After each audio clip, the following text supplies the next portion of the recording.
நாம் யாவரும் சேர்ந்து 6வது வசனத்தை வாசிப்போம். அவன் கர்த்தரை விசுவாசித்தான், அதை அவர் அவனுக்கு நீதியாக எண்ணினார். கண்களை மூடி ஜெபிப்போம். கர்த்தாவே, நீர் எங்களோடு பேசும், நாங்கள் கேட்கிறோம்.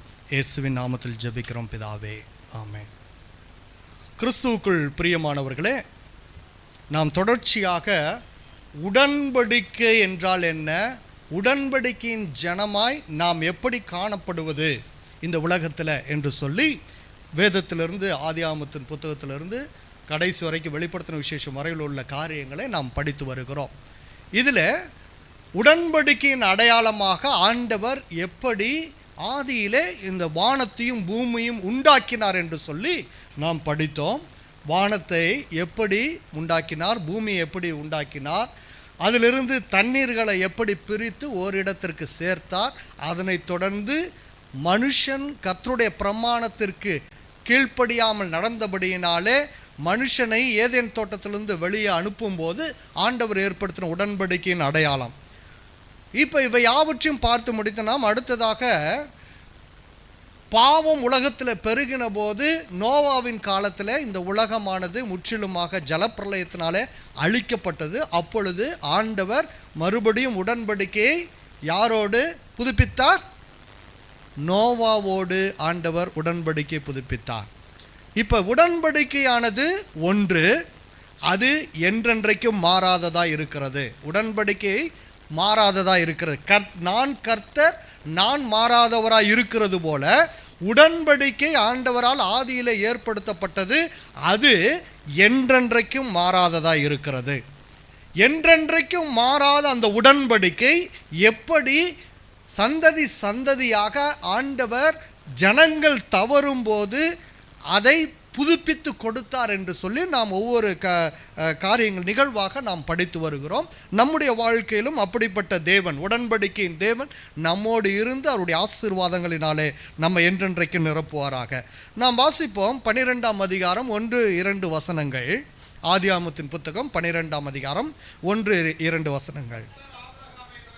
கர்த்தர் ஆபிரகாமை நோக்கி, நீ உன் தேசத்தையும் உன் இனத்தையும் உன் தகப்பனுடைய வீட்டையும் விட்டு புறப்பட்டு நான் உனக்கு காண்பிக்கும் தேசத்துக்கு போ. நான் உன்னை பெரிய ஜாதியாக்கி உன்னை ஆசீர்வதித்து உன் பெயரை பெருமைப்படுத்துவேன், நீ ஆசீர்வாதமாயிருப்பாய். மிக அழகாக ஆண்டவர் ஆபிராமை ஆண்டவர் அழைத்த போது அற்புதமாக சொன்ன ஒரு வேத வாக்கியங்கள். இது வாக்குத்தத்த வசனங்களாக இது காணப்படுகிறது. ஆண்டவர் சொல்லும்போது 3 காரியங்களை உனக்கு நான் தருவேன் என்கிறார். என்னென்ன? 1 தேசம், 2வது சந்ததி, 3வது ஆசீர்வாதம். அப்போ தேசம், சந்ததி, ஆசீர்வாதம். சொல்லுங்க, நமக்கு வேணுமா?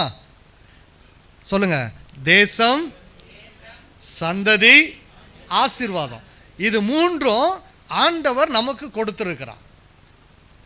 ஆபிரகாமுக்கு கொடுத்த அதே உடன்படிக்கையின் தேவன் நம்முடைய தேவனாய் இருக்கிறாரா இல்லையா? ஆபிரகாமின் தேவன் நம்முடைய தேவனாய் இருக்கிறாரா இல்லையா? இருக்கிறார். அப்போ நம்ம கொடுப்பாரா கொடுக்க மாட்டாரா? கொடுப்பார். அந்த விசுவாசத்தோடு தான் நாம் இங்கே வந்திருக்கிறோம். நிறைய பேர் கொடுப்பார்னா இன்னும் ஏதோ இப்போ தனியாக ஒரு நாட்டை பிடிச்சி நமக்கு கொடுப்பாரு. ஏற்கனவே இந்த நிறைய நாடுகள் பற்றி கேள்விப்படுறோம். கைலாயம் அப்படி இப்படின்னு சொல்லிட்டு ஏதோ பேர்லாம் கேள்விப்படுறோம். இது மாதிரி ஒரு நாட்டை நமக்கு கொடுப்பாரா? ஏற்கனவே கொடுத்துட்டார்.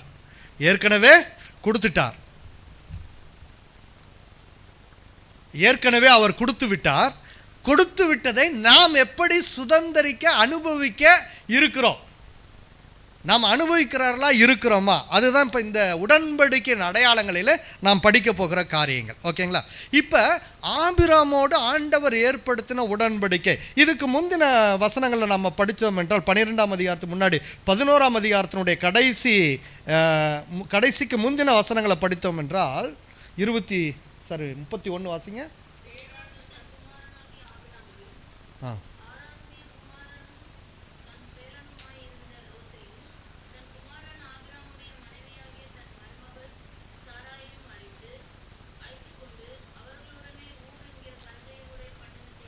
ஊர் என்கிற கல்தேயருடைய பட்டணத்தை விட்டு கானான் தேசத்துக்கு போக புறப்பட்டான். ஆரான் மட்டும் வந்தபோது அங்கே இருந்து விட்டார்கள். இப்போ நல்லா கவனிங்க, அவர்கள் ஊர் என்கிற கல்தேயருடைய தேசத்திலிருந்து புறப்பட்டு எங்கே வந்து இருக்கிறாங்க? எங்கே வந்து இருக்கிறார்கள்? ஊர்லையா? இப்போ வாசித்ததில் ஆரான் மட்டும் வந்து அங்கே இருக்கிறார்கள். இப்போ அதுக்கப்புறம் 12ஆம் அதிகாரம் வருகிறது. 11ஆம் அதிகாரம் முடித்த பிறகு 12ஆம் அதிகாரம் வருது. இப்போ ஆண்டவர் ஆபிராமை, உன்னை நான் ஆசீர்வதித்து உன்னை பெரிய ஜாதியாக்கி உனக்கு பெரிய ஒரு தேசத்தை தருவேன் என்று சொல்லி வாக்குத்தத்தம் பண்ணின இடம் ஆரானா ஊரா? ஆரானா ஊரா? ஊரா ஆரானா? ரெண்டு இருக்குது. ஊரு ஆரான், ஊரு ஆரான். ஓகே ஓகே, நம்ம எதை பார்த்தாலும் நம்ம வந்து வசனத்தின்படி நாம் படிக்கணும். ஏன்னா நிறைய நேரங்களில் நாம் வந்து படிக்கும்போது ஏதோ ஒரு இதில் அப்படியே போயிடுற மாதிரி நினச்சிக்கிறோம். ஆனால் வேதம் நமக்கு தெளிவாக அதற்குரிய பதிலை தருகிறது. நம்ம வாசிக்கும்போது அப்போஸ்தலர் நடபடிகள் 7ஆம் அதிகாரத்தில் பாருங்கள். அப்போஸ்தலர் நடபடிகள் 7ஆம் அதிகாரம் 2-3 வசனங்கள். அதற்கு அவன், பிதாக்களே கேளுங்கள், நம்முடைய பிதாவாகிய ஆபிரகாம் காரானூரிலே குடியிருக்கிறதற்கு முன்னமே. அப்படின்னா என்ன அர்த்தம்? காரானூரில் வந்து குடியிருப்பதற்கு முன்னமே மெசபதோமியா நாட்டிலே இருக்கும்போது மகிமையின் தேவன் அவனுக்கு தரிசனமாகி, நீ உன் தேசத்தையும் உன் இனத்தையும் விட்டு புறப்பட்டு நான் உனக்கு காண்பிக்கும் தேசத்துக்கு வா என்றார். இப்போ எங்கே பேசினார்? ஊர் என்கிற கல்தேயருடைய தேசம், மெசபதோமியாவில் இருக்கிற ஊர் என்கிற கல்தேயர். ஏன்னா நிறைய பேர் வந்து ஆரானுக்கு வந்துட்டாரோ, ஒருவேளை அந்த காரானில் தான் ஆண்டவர் சொல்லியிருப்பாரா? நம்முடைய வாழ்க்கையில் நிறைய நேரங்களில் ஆண்டவருடைய ஆசீர்வாதங்களை அப்படி தான் இழந்து போகிறவர்களாக இருக்கிறோம். ஆண்டவர் நம்மை அழைக்கும் போதே ஆசீர்வாதங்களை தருகிறவராக இருக்கிறார். அதுக்கப்புறம் ஊர்லேருந்து அவர் மேலே நோக்கி 1000 கிலோமீட்ரு ஆரானுக்கு வர்றாரு, ரொம்ப கஷ்டப்பட்டு வர்றாரு. ஆனால் மெசபதோமியா பகுதியிலிருந்து மேலே வரும்போது யூப்ரட்டிஸ் டைக்ரஸ் நதிகள், 2 நதிகள், பெரிய நதிகள் இருக்கிறனால அவருக்கு பெருசாக ஒன்றும் பிரச்சனைகள் இல்லை. ஆனால் காரான்லேருந்து கானான் தேசத்துக்கு கீழே தான் இறங்கணும். மலைகள் சூழ்ந்த பகுதி, கீழே இறங்கணும் மேலே ஏறணும், கீழே இறங்கணும் மேலே ஏறணும். இப்படிப்பட்ட பகுதிகளுக்கு கடந்து எர்மோன் மலைகள் எல்லாம் தாண்டி அவர் வந்து செக்கேமுக்கு வராரு, அதுக்கப்புறம் பெத்தேலுக்கு வராரு, அப்புறம் பெயர்ஷெபாவுக்கு போகிறாரு, எகிப்துக்கு போகிறாரு, மறுபடியும் பெயர்ஷெபாவுக்கு வராரு.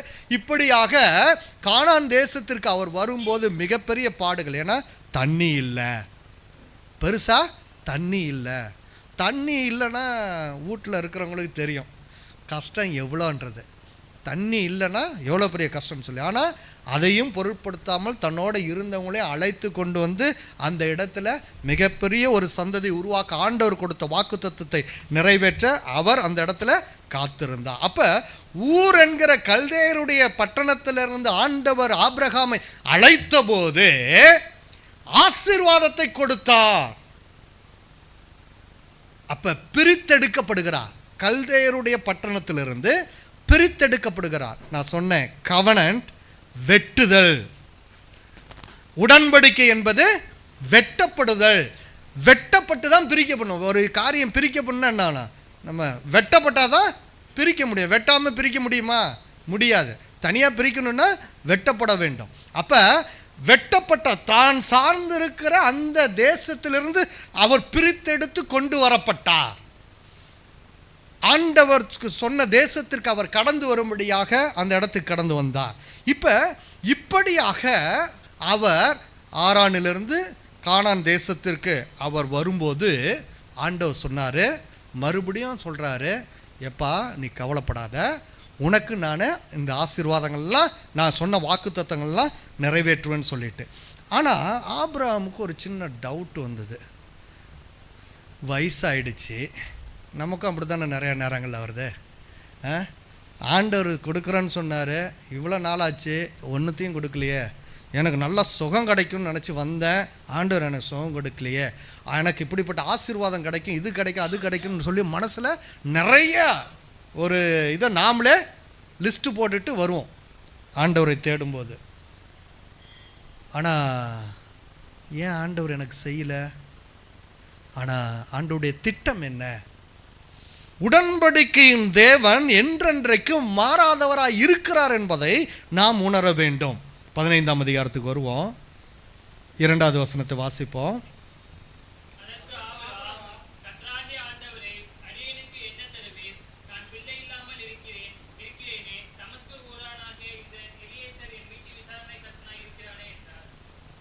எனக்கு தான் பிள்ளை இல்லை, நீங்கள் சொல்லியிருக்கிறீங்க, என் வீட்டு வேலைக்காரனுடைய பிள்ளையை என் பிள்ளையாக எடுத்து நான் வளர்த்துட்டுமா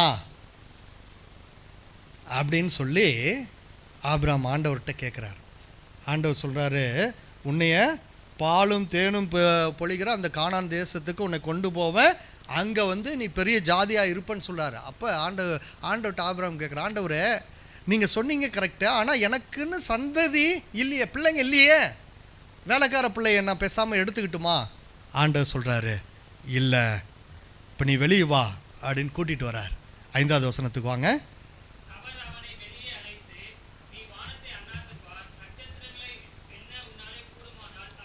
நட்சத்திரங்களை எண்ண உன்னாலே கூடுமானால் அவைகளை எண்ணு என்று சொல்லி பின்பு அவனை நோக்கி, உன் சந்ததி இவ்வனமாக இருக்கும் என்று சொல்லுகிறா. அப்போ வெளியே கூட்டிகிட்டு வர்றாரு ஆபிரகாமை கூப்பிட்டு வந்து, இப்போ வானத்தை நோக்கி பாருண்டார். நீ உனக்கு பிள்ளை இல்லைன்னு நீ கவலைப்படுற, பிள்ளை இல்லைன்னு சொல்லி கவலைப்பட்டுட்டு நீ ஏன் இருக்கிற? இத பாரு, இவ்வளோ பிள்ளைகளை உனக்கு நான் கொடுக்க போகிறேன்றார். அப்போ அவர் சொல்கிறாரு, உன்னால் எண்ணவே முடியாது, உன்னால் என்ன பண்ண முடியாது, எண்ண முடியாத பெருந்திரளான கூட்டம் உனக்கு நான் சந்ததியாய் கொடுப்பேன். அப்போ சொல்கிறாரு, உன் சந்ததி இவ்வளோ பெருசாக இருக்கும் அப்படின்னு சொல்லும்போது மிகப்பெரிய சந்தோஷம் ஆபிரகாமுக்கு. ஓகே, பிள்ளை இல்லைன்னு சந்ததி இல்லைன்னு சொன்னேன், உடனே ஆண்டவர் என்ன காட்டிட்டாரு? பெரிய அடையாளத்தை எனக்கு காட்டிவிட்டா. இப்போ வானத்து நட்சத்திரங்களை போல அப்படின்னு சொல்லி. இப்போ இந்த இடத்துல பாருங்க, உன் சந்ததி இவ்வண்ணமாக இருக்கும் என்று சொல்லி ஆபிரகாமோட ஆண்டவர் வாக்குத்தத்தம் பண்ணினார். இப்போ கலாத்தியருக்கு எழுதின நிருபத்தில் நாம் வாசிப்போம், 3ஆம் அதிகாரம் 15வது வசனம். ஆபிரகாமுக்கும் அவனுடைய சந்ததிக்கும் வாக்குத்தத்தங்கள் பண்ணப்பட்டன, சந்ததிகளுக்கு என்று அநேகரை குறித்து சொல்லாமல் உன் சந்ததிக்கு என்று ஒருவனை குறித்து சொல்லி இருக்கிறார். அந்த சந்ததி கிறிஸ்துவே. அப்படிப்பட்ட ஒரு ஆசீர்வாதத்தை ஆபிரகாம் கண்டான். இப்போ நல்லா கவனிங்க, பிள்ளை இல்லைன்றா ஆண்டவர்கிட்ட முறையிடுகிறா. ஆண்டவர் சொல்கிறாரு, நீ வெளியே வா, உனக்கு காட்டுறன்றாரு. வானத்தை அண்ணாந்து பார் என்று சொல்கிறாரு. வானத்தை அண்ணாந்து பார்த்த உடனே அங்கே பெருந்திரளான நட்சத்திர கூட்டங்களை அவர் பார்க்கிறா. உன்னால் என்ன முடியுமான்னு கேட்குறாரு.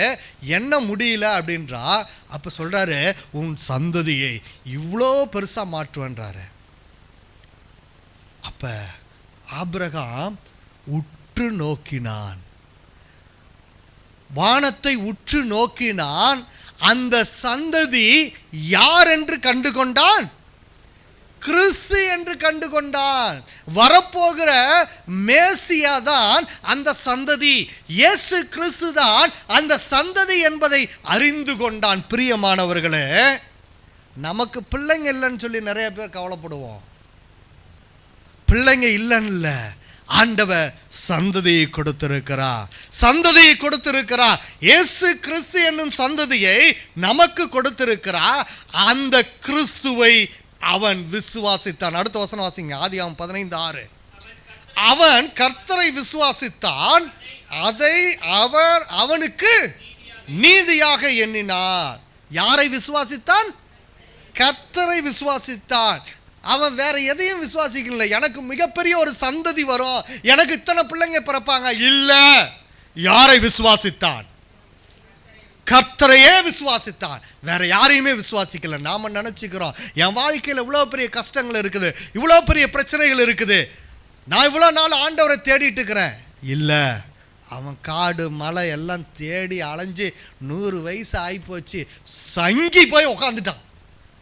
இனி மனைவியாகிய சாராளுக்கும் பிள்ளை பிறக்காது, ஸ்திரீகளுக்குரிய வழிபாடுகள் நின்று போய் விட்டது, இனி சாராளுக்கு பிள்ளை பிறக்காது, எனக்கு 100 வயசு ஆயிடுச்சு, எங்க போய் பிள்ளை பிறக்கும்?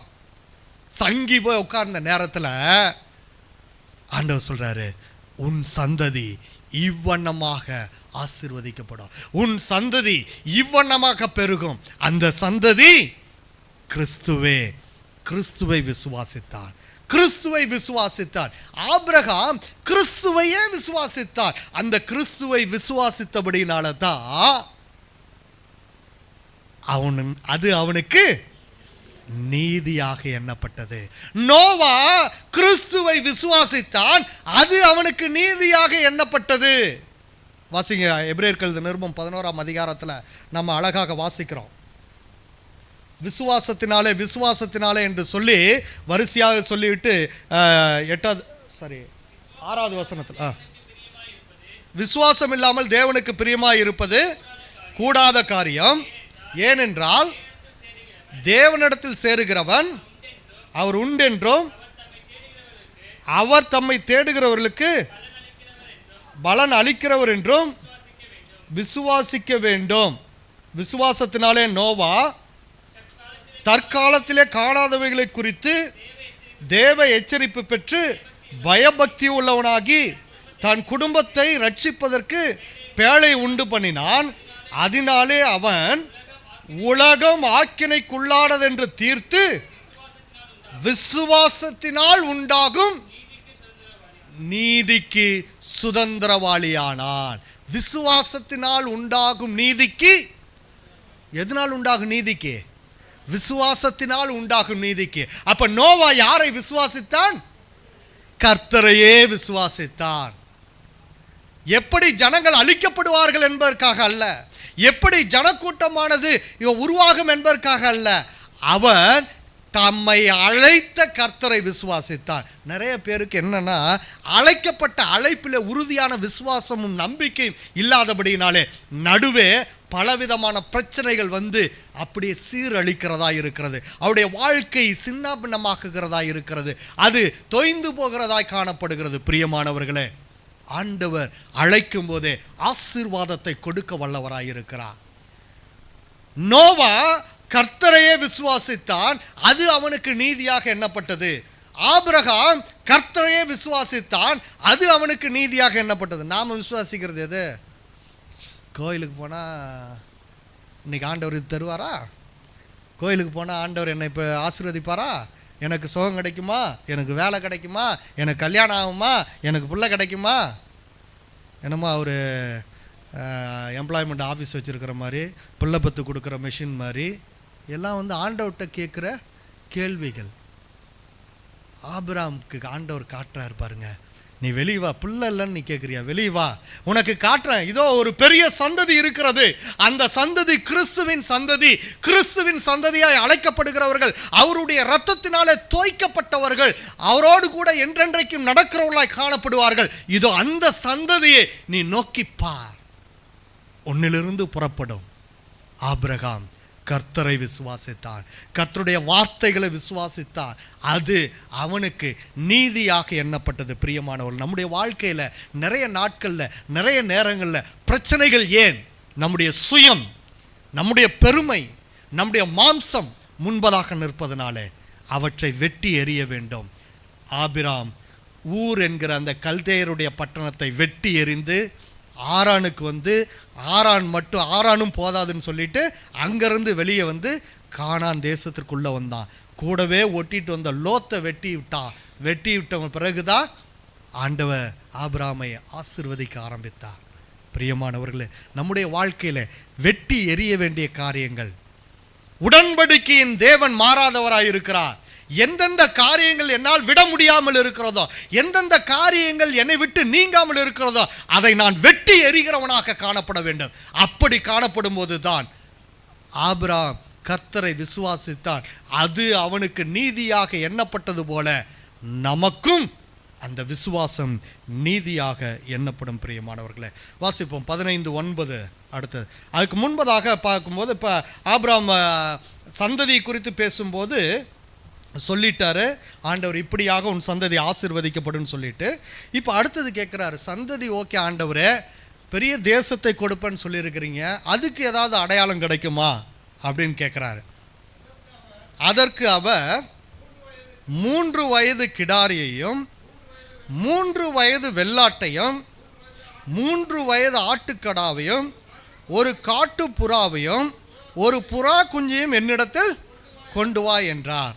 இப்போ பாருங்க, ஆபிரகாம் கேட்குறாரு, ஆண்டவரே சந்ததியை பார்த்துட்டேன், எவ்வளோ பெரிய சந்ததி எனக்கு இருக்க போகிறது, அந்த கிறிஸ்துவின் சந்ததி எவ்வளோ பெருசாக இருக்க போகுது என்பதை நான் பார்த்து விட்டேன் ஆண்டவரே, ரொம்ப சந்தோஷம்.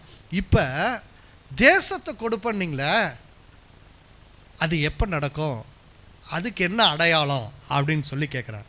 அப்போ அவர் சொல்கிறாரு, நீ வா, வந்து 3 வயது ஒரு கிடாரியை எடுத்துகிட்டு வா, 3 வயது ஒரு வெள்ளாட்டை எடுத்துகிட்டு வா, 3 வயது ஒரு ஆட்டுக்கடாவை எடுத்துகிட்டு வா, ஒரு காட்டு புறாவை எடுத்துகிட்டு வா, ஒரு புறா குஞ்சை எடுத்துகிட்டு வா.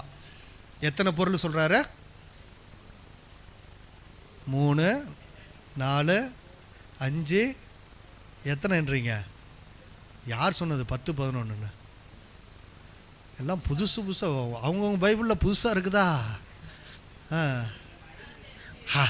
3 வயது கிடாரி 1, 3 வயது ஆட்டுக்கடா 1, 3 வயது வெள்ளாடு 1, ஒரு காட்டுப்புறா 1, ஒரு புறா குஞ்சு 1. 5 தான் இருக்குது. எந்த ஊரில் கணக்கு 11 ஆச்சுன்னு தெரியல. ஓகே, ரைட், சரி. 5 என்பது வேதாகமத்தில் கிருபை குறிக்கக்கூடிய வார்த்தை. புரியுதுங்களா? வேதாகமத்தில் 5 என்பது கிருபை குறிக்கக்கூடிய வார்த்தை. இப்போ ஆண்டவர் சொல்றாரு, உன்னை ஊர் என்கிற கல்தேயருடைய பட்டணத்திலிருந்து உன்னை நான் வெளியே கொண்டு வந்தேன். இப்போ நான் உன்னை ஆசீர்வதித்து உனக்கு ஒரு தேசத்தை தருவேன். அந்த தேசத்தை நீ கிருபையினால் பெற்றுக்கொள்ள போகிறாய். இந்த கிருபை எப்படி உனக்கு நான் வெளிப்படுத்துகிறேன் அப்படின்னு சொல்லிட்டு, அந்த இடத்துல தேசத்தை நீ பெற்றுக்கொள்வதற்கு அடையாளமாக, அதனுடைய ஆசீர்வாதத்தை நீ பெற்றுக்கொள்வதற்கு அடையாளமாக உன்னோடு நான் உடன்படிக்கையை ஏற்படுத்துகிறேன்னு சொல்லிட்டு, உடன்படிக்கையை நான் காட்டுகிறேன்னு சொல்லிட்டு, அந்த இடத்துல அழகாக ஆண்டவர் ஆபிரகாமுக்கு இப்போ இந்த காரியத்தை சொல்கிறார். இப்போ கொண்டு வந்து வச்சது மட்டுமல்ல, என்ன பண்ண சொல்கிறாருன்னா, அதை உடன்படிக்கை ஏற்படுத்தணும்னா அதை வெட்டப்பட வேண்டும். இப்போ அந்த எல்லாவற்றையும் கொண்டு வந்த எல்லாத்தையும் என்ன பண்ணுறாரு ஆபிரகாம்? வெட்டுகிறா. எப்படி வெட்டணும்? உடன்படிக்கை செய்யும் போது நான் ஏற்கனவே சொல்லியிருக்கிறேன், எப்படி வெட்டணும்? மேலேருந்து கீழே நெடுக்க வெட்டணும். வெரி குட், இதை மறந்துடக்கூடாது. மேலேருந்து கீழே நெடுக்க வெட்டி அது போடப்பட வேண்டும். அந்த இரத்தத்தின் நடுவில் உடன்படிக்கை செய்கிறவரும் உடன்படிக்கையை ஏற்படுத்துவரும் உடன்படிக்கை ஏற்றுக்கொள்ளுகிற 2 பேரும் கடந்து போகணும். இதுதான் உடன்படிக்கையின் அடையாளம். ஆண்டவர் இப்போ ஆபிரகாமோடு சொல்லுகிறா, இதோ உன் ஜனக்கூட்டம் எப்படி இந்த தேசத்தை சுதந்திரிக்கும், எப்படி இந்த தேசத்திற்குள்ள வரும், நீ இருக்கிற இந்த இடத்திற்கு எப்படி இந்த பெரிய ஜனக்கூட்டம் வரும் என்று சொல்லி உடன்படிக்கை ஏற்படுத்துகிறா. உடன்படிக்கை ஏற்படுத்தும் போது அந்த இடத்துல அது வெட்டப்பட்ட மிருகத்தின் நடுவில் கடந்து செல்ல வேண்டும். இதுதான் அந்த இடத்துல சொல்லப்படுது. இதில் எதை வெட்டல? புறா குஞ்சும் காட்டுப்புறா 2 வெட்டப்படவில்லை. மற்ற 3 வெட்டப்பட்டு அது பிரிக்கப்பட்டதாக கிடக்குது. இப்போ இந்த புறா குஞ்சு ஒரு பக்கம், காட்டுப்புறா ஒரு பக்கம் வைக்கப்பட்டிருக்கிறது. மற்ற 3 மிருகமும் வெட்டப்பட்டு ஒவ்வொரு பக்கமாக இருக்கிறது. அது நடுவில் அதனுடைய இரத்தம் ஓட வேண்டும். அந்த இரத்தத்தின் நடுவில் உடன்படிக்கை ஏற்படுத்துகிறவரும் அதை ஏற்றுக்கொள்ளுகிறவரும் கடந்து செல்ல வேண்டும். இப்போ பாருங்க, ஒரு மிகப்பெரிய ஒரு காரியத்தை இந்த இடத்துல ஆபிரகாம் காண்கிறார். இப்போ 7வது வசனத்தை வாசிங்க. சரி, 17வது வசனம். 17வது வசனம். சூரியன் அஸ்தமித்து காரிருள் உண்டான பின்பு புகைகிற சூளையும் அந்த துண்டங்களின் நடுவே கடந்து போகிற அக்கினி ஜுவாலையும் தோன்றின. ஆதியாகமம் 15ஆம் அதிகாரம் 17வது வசனம். ஓகேங்களா? அதை வந்து சரியாக நோட் பண்ணிங்க. ஆதியாகமம் 15ஆம் அதிகாரம் 17வது வசனம். ஒன்று விடப்பட்டிருக்கிறது, அதை வந்து நீங்கள் பார்த்துங்க. அப்போ இந்த இரத்தத்தின் நடுவே, வெட்டப்பட்ட துண்டங்களின் நடுவே என்னென்ன போகுது? என்னென்ன போகுது? புகைகிற சூளை, அக்கினி ஜுவாலை. இப்போ புகைகிற சூளை அங்கே துண்டத்தின் நடுவில் முதலாவது போகுது. அதன் பின்னே என்ன வருது? அக்கினி ஜுவாலை போகிறது. இப்போ இது ரெண்டும் மிகப்பெரிய ஒரு அடையாளமாக பார்க்கப்பட்டது. வெட்டப்பட்டாச்சு, வெட்டப்பட்ட மிருகங்களுடைய இரத்தம் ஓடுகிறது. இதன் நடுவில் உடன்படிக்கை ஏற்படுத்துகிற கர்த்தரும் உடன்படிக்கையை ஏற்றுக்கொள்ளுகிற ஆபிராமும் நடுவே கடந்து செல்ல வேண்டும். இப்போ ஆபிராம் போனாரா? இல்லை. இங்கே யார் யார் போகிறது? புகைகிற சூளை, அக்கினி இரண்டும் அங்கே போகிறது. இப்போ இந்த புகைகிற சூளையும் அக்கினியும் இயேசு கிறிஸ்துவையே குறிக்கக்கூடியதாய் நாம் பார்க்கிறோம். எப்படி அப்படின்னு சொல்லி நம்ம பார்க்க போகிறோம். இப்போ புகைகிற சூளை இரண்டும், அதே போல் அக்கினி ஜுவாலை இரண்டும் இயேசு கிறிஸ்துவை குறிக்கக்கூடிய ஒரு காரியமாக இருக்கிறது என்பதை நாம் பார்க்க போகிறோம். இயேசு கிறிஸ்துவே நமக்காக இந்த உடன்படிக்கையின் அடையாளத்திற்குள்ளாக கடந்து போகிறார் என்பதை தான் இப்போ நாம் படிக்க போகிறோம். இப்போ வாசிப்போம். வெளிப்படுத்தின விசேஷம் 1ஆம் அதிகாரம் 13-14. 7 குத்து விளக்குகளின் மத்தியிலே நிலையங்கி தரித்து மார்பருகே பொற்கச்சை கட்டியிருந்த மனுஷகுமாரனுக்கு ஒப்பானவரையும் கண்டேன். அவருடைய சிரசும் மயிரும் வெண்பஞ்சை போலவும் உறைந்த மழையைப் போலவும் வெண்மையாய் இருந்தது. அவருடைய கண்கள் அக்கினி ஜுவாலை போல் இருந்தது. யாருடைய கண்கள்? இயேசு கிறிஸ்துவுடைய கண்கள் அக்கினி ஜுவாலை போல் இருந்தது.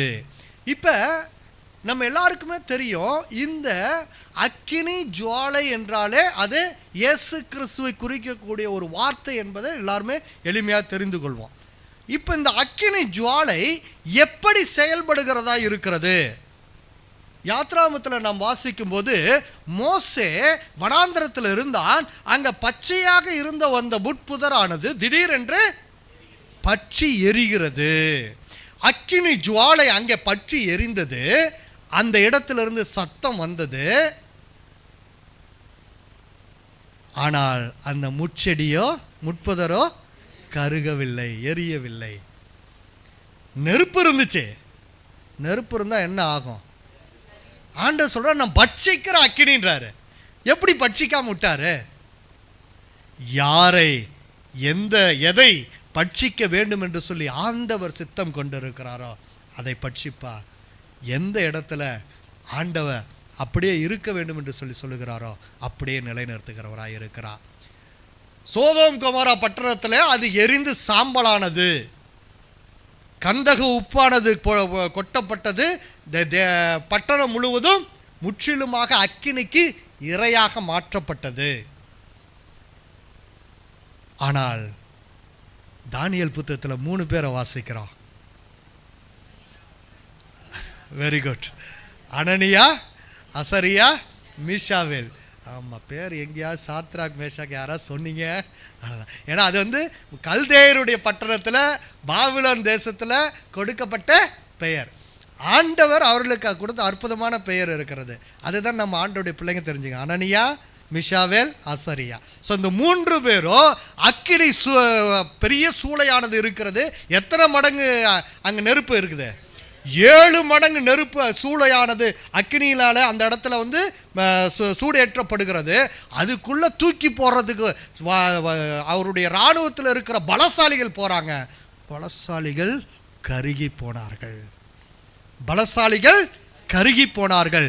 உள்ளே விழுந்த 3 பேரும், அனனியா, அசரியா, மிஷாவேல், 3 பேரும் கருகவில்லை, எரியவில்லை. அவர்களை அக்கினி பட்சிக்கவில்லை. அவர்களை கட்டியிருந்த கயிறுகள் முற்றிலுமாக எரிந்து சாம்பலானது. யாரை பட்சிக்க வேண்டும் என்று சொல்லி சித்தமாயிருக்கிறாரோ அவரை பட்சிக்கிறார். யாரை பாதுகாக்க வேண்டும் என்று சொல்லி ஆண்டவர் சித்தமாயிருக்கிறார்களை பாதுகாக்கிறார். இந்த இடத்துல ஆண்டவர் அக்கினி ஜுவாலையாக கடந்து செல்லுகிறவராய் இருக்கிறார். இயேசு கிறிஸ்து அந்த இடத்துல கடந்து செல்லுகிறார். அடுத்த ஒரு அடையாளத்தை காட்டுகிறார். இந்த அடையாளம் எங்க எப்படி காட்டப்பட்டது அப்படின்னு சொல்லி நம்ம மிக கவனமாக கவனிக்க வேண்டும். யாத்ராகமத்தின் புத்தகம் 19ஆம் அதிகாரம் 18வது வசனத்தை வாசிப்போம். கர்த்தர் சீனாய் மலையின் மேல் அக்கினியில் இறங்கினபடியால் அது முழுவதும் புகைக்காடாயிருந்தது. அந்த புகை சூளையின் புகை போல எழும்பிற்று. மலை முழுவதும் மிகவும் அதிர்ந்தது. ஒரு மிகப்பெரிய புகைகிற சூளை அந்த இடத்துல கண்டார்கள். ஜனங்கள் கண்டார்கள். புகை சூளையே அந்த இடத்துல கண்டார்கள். எந்த இடம் இது? சீனாய் மலை அடிவாரத்தில் ஜனங்கள் இருக்கிறார்கள். சீனாய் மலை மீது தேவனுடைய அக்கினி இறங்கி வருகிறது. அந்த இடத்துல அது ஒரு புகை சூளையாக மாறுகிறது. அந்த மலை முழுவதும் இன்னைக்கும் அது கருப்பாக தான் இருக்குது. இன்னைக்கும் அந்த மலை, சீனாய் மலை கருப்பாக தான் இருக்குது. காரணம், தேவனுடைய அக்கினி அந்த மலையின் மீது இறங்கினபடினால. அதை சுற்றிலும் ஒரு மரங்கள் கூட கிடையாது. அதை சுற்றிலும் கிட்டத்தட்ட நாங்கள் அதை சுற்றி போன பகுதியெல்லாம் ஒரு 150லேருந்து 200 கிலோமீட்டர் இருக்கும். ஒரு மரங்கள் கூட கிடையாது. ஒரு சின்ன ஒரு மரங்கள் கூட கிடையாது. அப்படிப்பட்ட பகுதியாக தான் சீனாய் இன்றைக்கும் காணப்படுகிறது. தேவனுடைய அக்கினி இறங்கின இடமாயிருக்கிறது. அந்த இடத்துல அக்கினி புகை சூளை அது வந்து மிகப்பெரிய சூளையாக இருந்தது. அந்த இடத்துலேருந்து கர்த்தர் தம்முடைய வார்த்தையை யாருக்கு கொடுத்தாரு? மோசேயின் மூலமாக ஜனங்களுக்கு கொடுத்தார். மோசேயின் இடத்தை கொடுத்தா, மோசேயின் மூலமாக ஜனங்களுக்கு கொடுத்தார். அப்ப கர்த்தர் தம்முடைய வார்த்தையை அந்த இடத்துல கொடுத்தார். பேசினது யாரு? கர்த்தர், ஆண்டவராகிய இயேசு கிறிஸ்து. இயேசு கிறிஸ்துவ அந்த இடத்துல பேசுகிற தேவனாயிரு. ஏன்னால் ஆதியிலே வார்த்தை இருந்தது. அந்த வார்த்தை தேவனிடத்தில் இருந்தது. அந்த வார்த்தை தேவனாய் இருந்தது. அந்த வார்த்தை தான் பேசுகிற தேவன். அவர் தான் மாம்சமாய் நமக்குள்ளே வாசம் பண்ணுகிற தேவன். இப்ப அந்த வார்த்தை அங்கிருந்து பேசுகிறது. புகை சூளையாக இருந்த வார்த்தை பேசுகிறது. நீ இதெல்லாம் செய்ய, இதெல்லாம் செய்யாத. எத்தனை கட்டளை கொடுக்கிறாரு? 613 கட்டளைகளை கொடுக்கிறார். எத்தனை செய்யும் கொடுக்கிறாரு, எத்தனை செய்யாதன்னு கொடுக்கிறாரு? 365 செய்யாத, 248 செய் என்று சொல்லி கொடுக்கிறார். அப்ப இந்த கட்டளைகள் அனைத்தையும் ஆண்டவர் இந்த புகை சூளையின் மத்தியில் இருந்து ஜனங்களுக்கு கொடுப்பதற்காக மோசேயின் மூலமாக பேசி சொன்ன வார்த்தைகள். இந்த கட்டளைகள் நீ இப்படி நடக்க வேண்டும் என்று சொல்லி. அப்ப ஆதியிலே தேவன் தம்முடைய வார்த்தையினாலே இந்த உலகத்தை உண்டாக்கி, வார்த்தையின் பேசின வார்த்தைகளின் மூலமாக இந்த உலகத்திற்கு பிரமாணங்களை கொடுத்த தேவன் இப்பொழுது எழுதி தருகிறவராய் வருகிறார். ஆதியிலே உலகம் உண்டான போது தம்முடைய வார்த்தைகளினாலே பேசி இந்த உலகத்தை தம்முடைய வார்த்தைகளுக்கு கீழ்ப்படிய செய்த தேவன் இப்பொழுது எழுதி தருகிற வார்த்தைகளை கொடுக்கிறார்.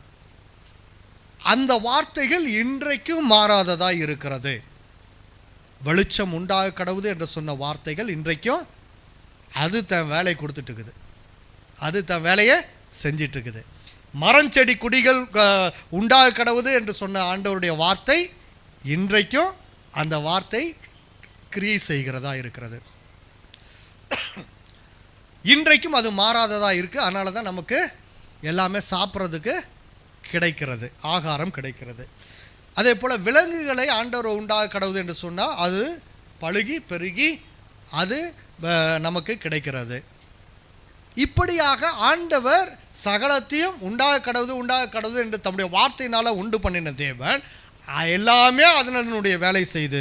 ஆனால் ஒருத்தர் மட்டும் ஆண்டவர் சொன்ன பிரமாணத்தை மீறி அவருக்கு விரோதமாக செய்ய பழகியாச்சு, மனிதன். ஏன்னா மனுஷனுக்கு ஒரு 6வது அறிவுன்னு ஒன்று எக்ஸ்ட்ரா கொடுத்துட்டாரு.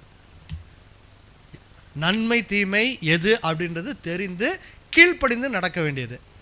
எதுக்கு கீழ்ப்படினோம்? நன்மைக்கு கீழ்ப்படிகிறது போல தீமைக்கு, அப்படி தானே? ஆனால் அதுதானே செய்கிறோம், நம்ம அதானே செய்கிறோம். ஆண்டவர் சொல்கிறாரு சாப்பிடாத. அது என்ன பண்ணுறது, நல்லா இருக்குது, ருசியாக இருக்குது, உடம்புக்கு ஒத்துக்காது, சாப்பிடாதன்னா சாப்பிட்றிய, பார்க்குறதுக்கு அழகாக இருக்குது. இன்னும் சுகர் பேஷண்ட்டுக்கு போனால் அந்த ஸ்வீட்டை தின்னணுன்னு தான் ஆசை, அப்படி தானே? இங்கே ஒருத்தர் முன்னாடியே உட்காந்துட்டுக்கிறாரு, அப்படி ஸ்வீட்டை பார்த்து சாப்பிட்றாள். அப்போ யார் எதை சாப்பிடக்கூடாதோ அதை சாப்பிடணும், ஏன்னா கண் அப்படி இழுக்குது. ஆண்டவருடைய வார்த்தைக்கு நாம் கீழ்ப்படியாதபடி நம்மை கொண்டு செல்லுகிறதா இருக்கிறது. மற்றது உலகத்தில் படைக்கப்பட்ட எல்லாமே அவருடைய வார்த்தை கீழ்ப்படியுது. கடலும் கடலுடைய இருக்க தண்ணீரும் அவருடைய வார்த்தைக்கு கீழ்ப்படியுது. நெருப்பும் காற்றும் அவருடைய வார்த்தைக்கு கீழ்ப்படுகிறது. ஆனால் ஆண்டவருடைய சாயலாக உண்டாக்கப்பட்ட மனிதனோ அவருடைய வார்த்தைக்கு கீழ்ப்படியாதபடி எதிர்த்து நிற்கிறவனாய் காணப்படுகிறான். உடன்படிக்கை மீறுகிறவனாக காணப்படுகிறான். ஆண்டவர் சொல்கிறாரு, என்னுடைய உடன்படிக்கை இப்போ நான் அதை புதுப்பித்து உன்ட்ட நான் எழுதி தரேன்ப்பா, வச்சுக்கோ. வாயில் சொன்னது தான் நீ மறந்துட்ட, இப்போ நான் புதுப்பித்து அதை நான் எழுதி தரேன்னு சொல்லிட்டு எழுதி கொடுத்த இடம்தான் புகைகிற சூளை. புகைகிற சூளை. இப்போ சொல்கிறாரு அந்த இடத்துல, இதோ அந்த புகைகிற சூளையின் வழியாக கடந்து செல்லுகிற நானே, அக்கினி ஜுவாலையாக பற்றி எரிகிறவரும் நானே. அடுத்தது அப்போஸ்தலர் 2:3 வாசிங்க. அல்லாமலும் அக்கினிமயமான நாவுகள் போல பிரிந்திருக்கும் நாவுகள் அவர்களுக்கு காணப்பட்டு அவர்கள் ஒவ்வொரு மேலும் வந்து அமர்ந்தது. இதோ அக்கினியாக நான் இறங்குகிறவரும் நானே. அந்த இடத்துல மிகப்பெரிய ஒரு மாற்றம் உண்டானது. சீனாய் வனாந்தரத்தில் ஜனங்களுக்கு ஆண்டவர் எழுதி கொடுத்தார். ஏதேன் தோட்டத்திற்கு முன்பதாக இந்த உலகம் உண்டாக்கப்படும் போது ஆண்டவர் பேசி சொன்ன வார்த்தைகளை சீனாயிலே எழுதி கொடுத்தார்.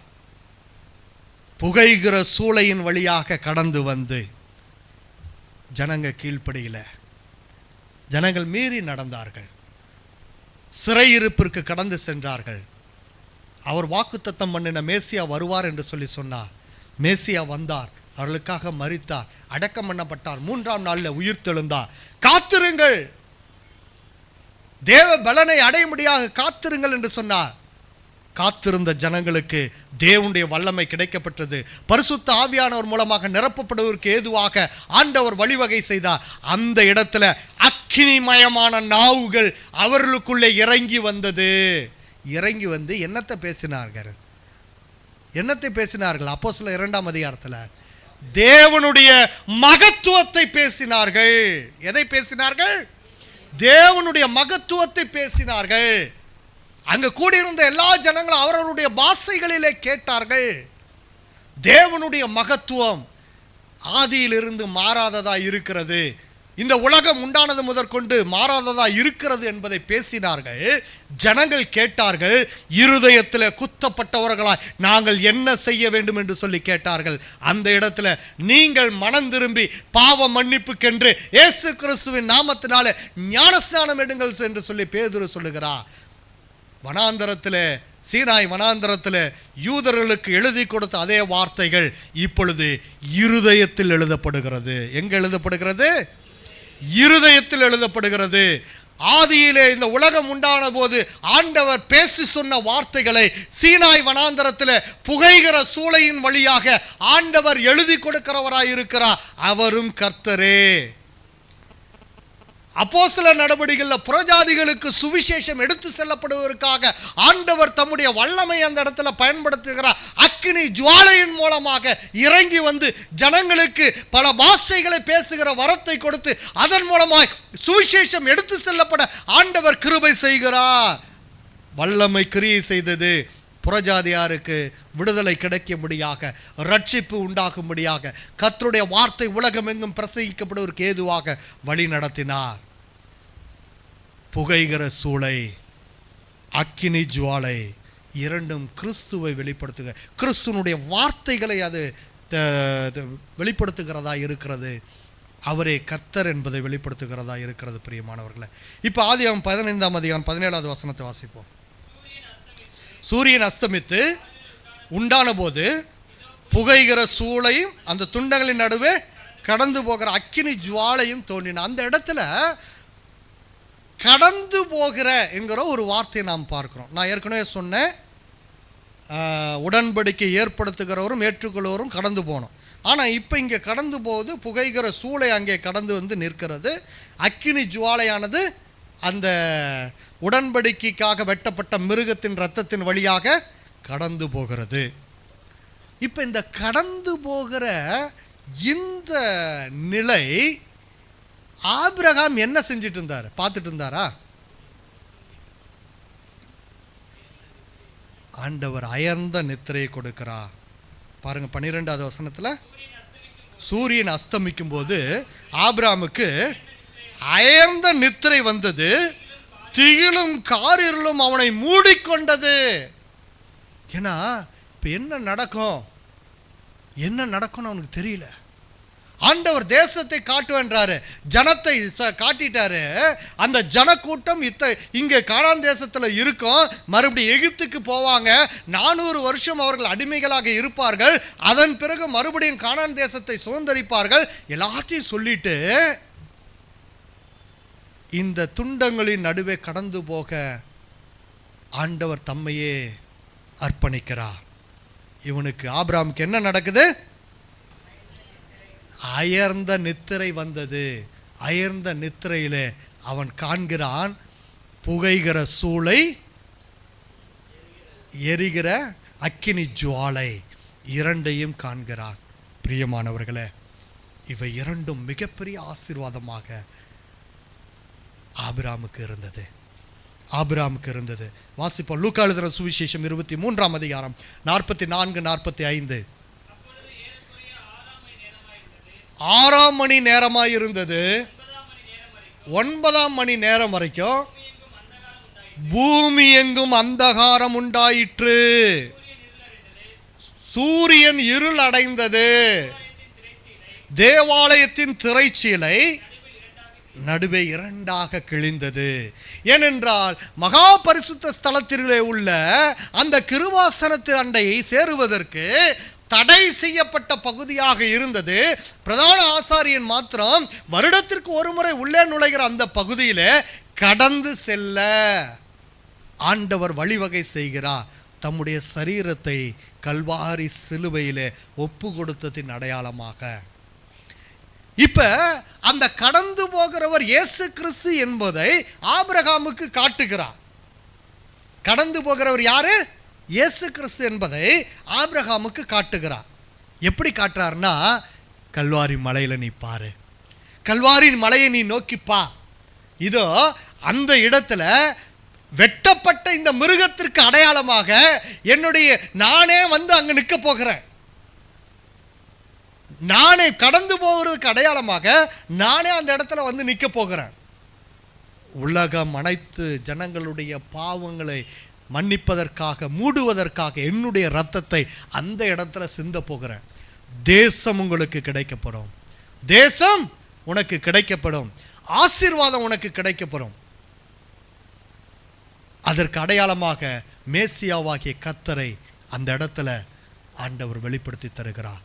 இயேசு கிறிஸ்து தாமே அந்த இடத்துல மேசியாவாக இந்த உலகத்திற்கு கடந்து வருகிறார்.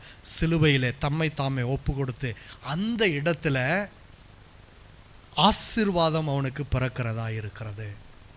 ஆசீர்வாதம் அவனுக்கு பிறக்கிறதா இருக்கிறது. இப்போ இயேசு கிறிஸ்து சிலுவையில் மரிக்கிற இடம் எது? கொல்கதா மலை எந்த ஊரில் இருக்குது? எருசலேமில் இருக்குது. எருசலேம் எங்கே இருக்குது? இஸ்ரவேல் தேசத்தில் இருக்கிறது, கானான் தேசத்தில் இருக்கிறது. கானான் தேசத்திற்குள்ளாக காணப்படுகிற அந்த பகுதியை இப்பொழுது இவர் பார்க்கிறார். இவர் பார்க்கிறார். எங்கிருந்து பார்க்கிறாரு? எங்கிருந்து பார்க்கிறாரு? தூக்கத்திலிருந்து பார்க்கிறாரு, அயர்ந்த நித்திரையிலிருந்து பார்க்கிறாரு. ஆனா இப்ப எங்க இருந்து பார்க்கிறாரு தெரியுங்களா? இந்த காரியங்கள்லாம் எங்க நடக்குது? அவர் எங்க இருக்கும்போது? ஊர்ல இருந்தெல்லாம் வந்துட்டாரு, ஆறான்ல இருந்து வந்துட்டாரு. 15ஆம் அதிகாரத்தில் இருக்கிறோம். இப்ப 15ஆம் அதிகாரத்தில் இருக்கிறோம், 15ஆம் அதிகாரத்தில் இருக்கிறோம். கானானுக்குள்ளதான் காணப்படுகிறார். இப்ப கானானுக்குள்ளே காணப்படுகிறார். வந்துட்டாரு, கானானுக்குள்ளதான் இருக்கிறாரு. ஆனா 50 கிலோமீட்டர் தொலைவில் காணப்படுகிறார். எத்தனை கிலோமீட்டர் தொலைவில்? 50 கிலோமீட்டர். அந்த அடிக்கப்படுகிற இடத்திற்கும் அவர் இருக்கிற இந்த தரிசனத்தை காண்கிற இடத்திற்கும் 50 கிலோமீட்டர் தொலைவானது காணப்படுகிறது. அந்த அவ்வளவு தூரத்தில் அவர் இருக்கிறார். அங்கிருந்து ஆண்டவருடைய தரிசனத்தை, ஆண்டவர் அடிக்கப்படுகிற காரியத்தை பார்க்கிறார். இப்ப நம்ம நல்லா கவனிங்க, முதல்ல இருந்து வருவோம். ஆபிரகாம் விசுவாசித்தான். ஆபிரகாம் விசுவாசித்தான். ஆண்டவர் அழைத்த போது 3 காரியங்களை கொடுத்தார். ஒன்று தேசம், சந்ததி, ஆசீர்வாதம். 3ஐயும் கொடுப்பேன்றார். இதுதான் வாக்குத்தத்தம். இதை விசுவாசித்தானா இல்லையா?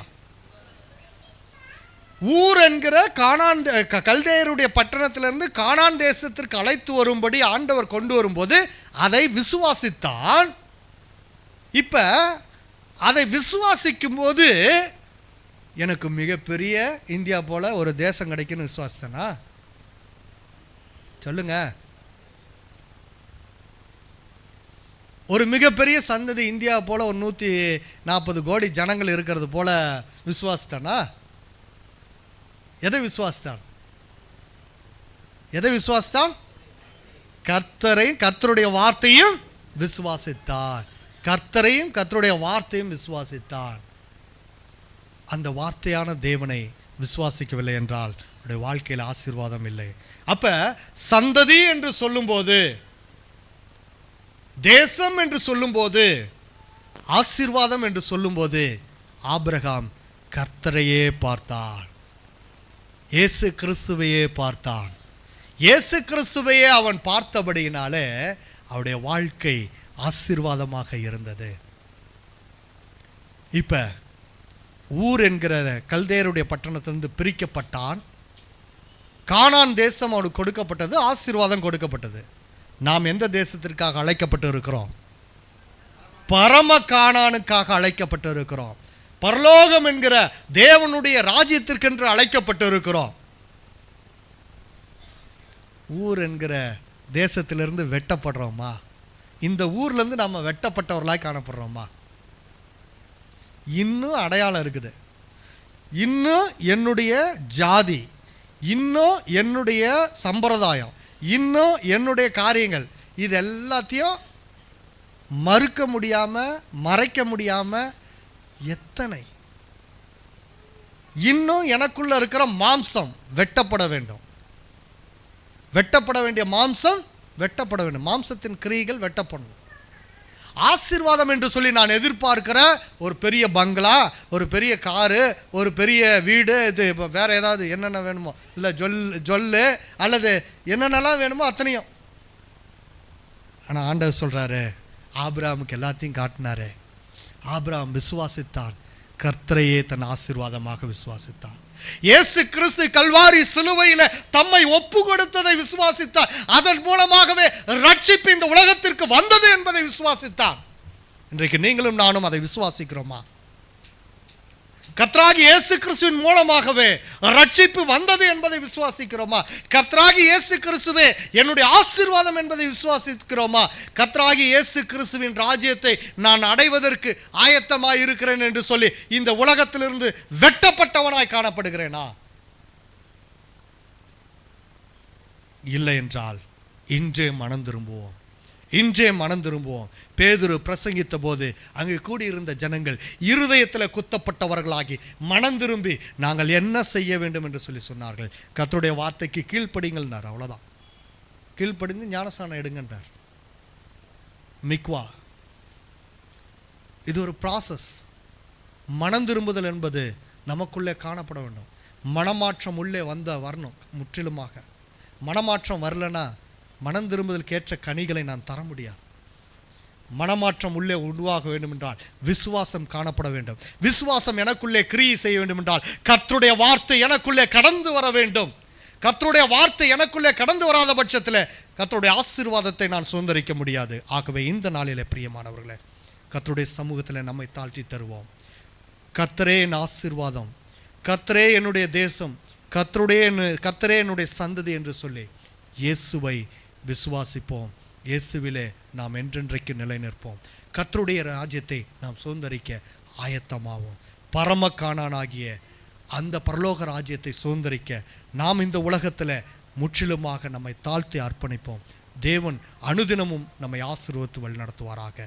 நம்முடைய இந்த உலகத்தின் பாரங்களிலிருந்து, உலகத்தின் பாடுகிருந்து, வேதனையிருந்து விடுவிக்க நம்மை மீட்டெடுக்கவே கிறிஸ்து இயேசு இந்த உலகத்திற்கு கல்வாரி சிலுவையில் நமக்காக வந்து பாடுபட்டு மரித்து அடக்கம் பண்ணப்பட்டு 3ஆம் நாளில் உயிர்த்தெழுந்தவராய் இருக்கிறார். அவர் சொல்லுகிறார், இதோ மனம் திரும்புங்கள், பரலோக ராஜ்யம் சமீபித்திருக்கிறது. மனம் திரும்புங்கள், பரலோக ராஜ்யம் சமீபித்திருக்கிறது. மனம் திரும்புங்கள், பரலோக ராஜ்யம் சமீபித்திருக்கிறது.